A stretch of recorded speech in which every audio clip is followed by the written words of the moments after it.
last Sunday, an attorney for the Southern Impoverished Law Center, which is what I like to call it, was arrested on charges of domestic terrorism after a violent riot in Atlanta attacking a police training facility that's under construction.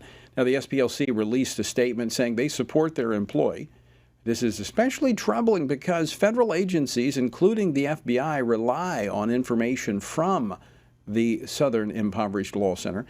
Remember the recent memo that went out to investigate Catholic churches? That was earlier this year.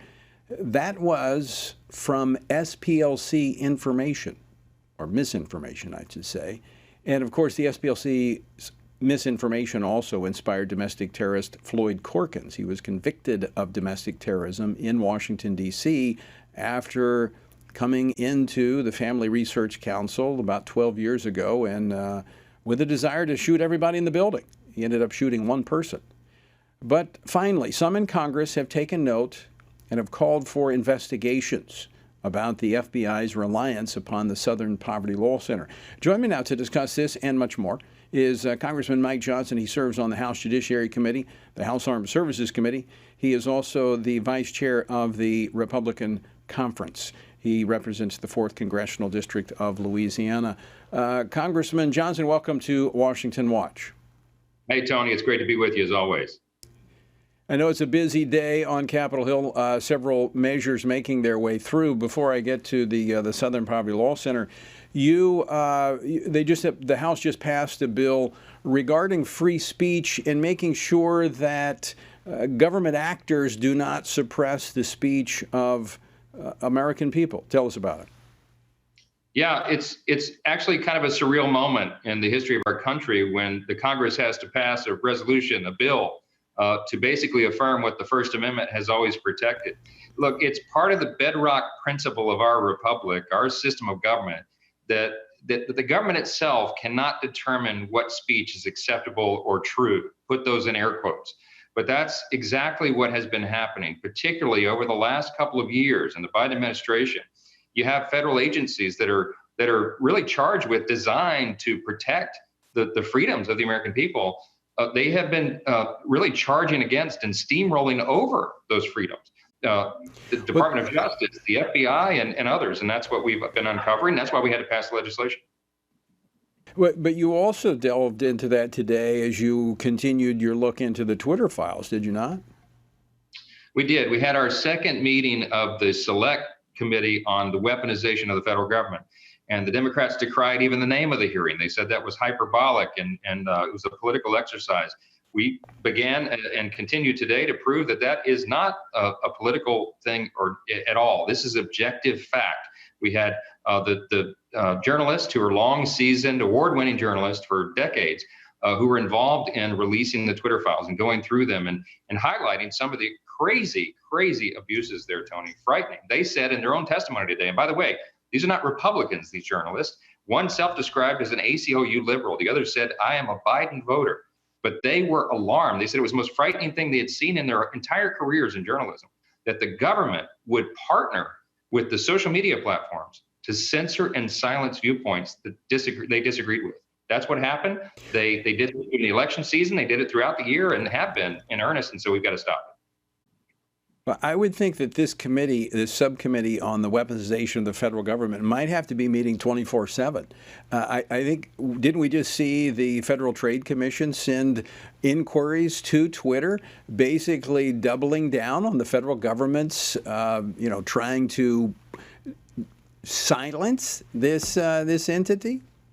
Yes, it's not just the DOJ or the FBI. It's the FTC. It's the alphabet soup of so many agencies. It's such a target-rich environment for us to investigate on the Weaponization Committee. You're right. We don't have enough time and resources to do it all. But we're trying to pick the most egregious examples to show the American people exactly what is happening. This is frightening. This is not hyperbole. This goes to the core of who we are as Americans. We have to protect free speech. And they have been basically affecting the public square, the public discourse. And it's a dangerous thing. And I would add to that, probably tilting the playing field when it comes to elections by silencing or squelching the conversation during elections. That is exactly what the Twitter files prove. We knew this intuitively. You and I have talked about this offline.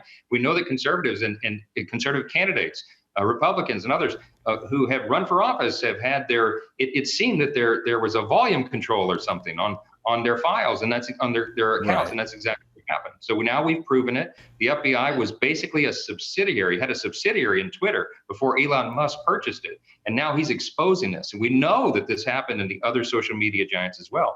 It's just unconscionable, but the Democrats allowed it. Outrageous. They applauded it. Outrageous.